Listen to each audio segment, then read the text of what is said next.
The 2026 Under-19 Cricket World Cup final, it wasn't just a match. It was the start of a massive argument. India pulled off this absolutely historic win, but the way they did it, well, it split everyone right down the middle. So was this the work of one kid's superhuman performance, or was it the ultimate team effort? Let's get into it. First, just look at this number, 411. That was India's final score.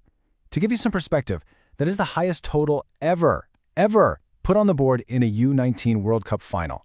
Just a mountain of a score. And they didn't stop there. They went on to win by 100 runs. Again, the biggest winning margin in a finals history, and it sealed their 6th U19 title.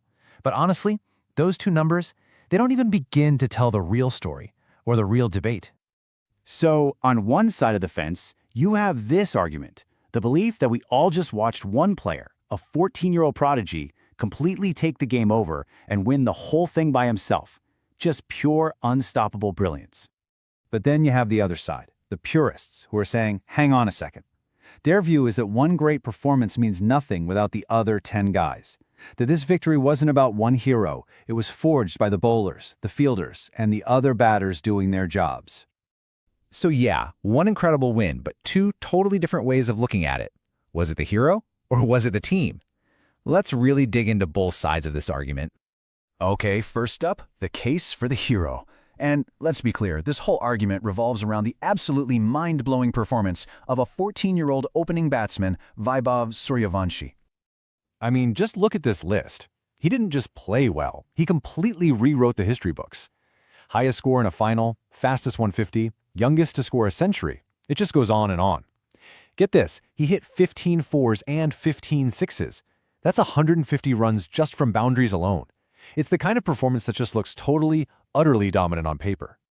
And this chart right here really drives the point home.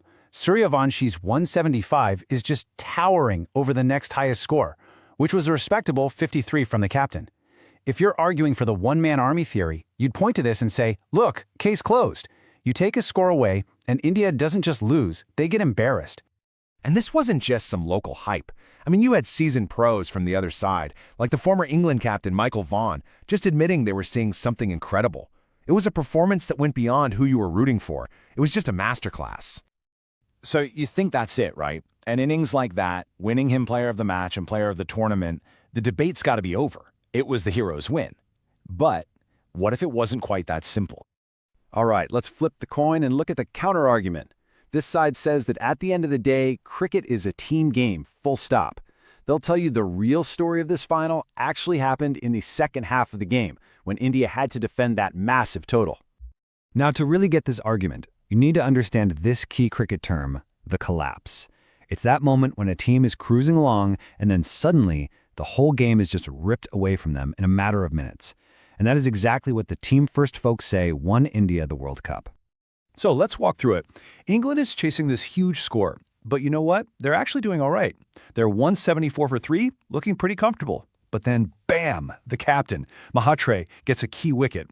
Right after that, another bowler, Devendran, takes 2 wickets in 1 over. And just like that, in the blink of an eye, England goes from 174 for 3 to 177 for 7.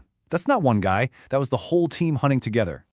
And this chart here, it shows you exactly what happened. It wasn't one bowler who ran through the lineup. It was a group effort. Ambrish got 3, Devendran and Chauhan each got 2. The captain got 1. Everybody did their part. For the people in the team first camp, this is the picture that really shows how they won. And it also argued that Suryavanshi's incredible innings sort of overshadowed all these other crucial moments. The captain's 50 that held things together, Kundu's tough 40 runs, Chauhan's explosive hitting at the end, and what about the fielding? Keelan Patel's catch and run out were just as important as any 6. So you've got 2 really strong competing stories here, the individual genius against the well-oiled machine. So let's put them right up against each other and see what shakes out. This slide really just boils the whole thing down, doesn't it? On one hand, you have the sheer force of one guy scoring 175, an explosion.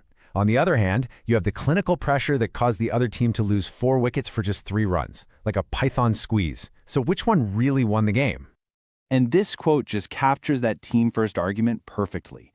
The idea that, sure, one player can be the sun, they can be brilliant, But without the sky, the whole team structure around them, that brilliance just burns out into a beautiful but ultimately tragic loss. So what if we're looking at this all wrong? Maybe these aren't two opposing forces. Maybe they're two sides of the same coin. The great man theory says that brilliance like that creates the opportunity to win. But the system theory says it's the team's cohesion that actually secures the win. I mean, think about it. Without the hero, the score is a chaseable 236. But without the bowlers, England still scores 311 runs. You needed both. So after all that, where do we land? Hero or team? What's the final verdict on this incredible day of cricket? Well, the truth is, it was never really one or the other. It was how they worked together. Suryavanshi's insane innings didn't just put runs on the board. It created crushing pressure. And that pressure is what gave the bowlers the freedom to attack, knowing England had to take huge risks. So, the individual magic created the perfect conditions for the team to be absolutely ruthless and clinch the win. And that really leaves us with a pretty fascinating question that you could apply to almost any sport, or anything really. In any great victory, what matters more? Is it the spectacular firework that gets all the attention and lights up the entire sky? Or is it the quiet, unseen fuse that made the whole thing possible in the first place? Something to think about.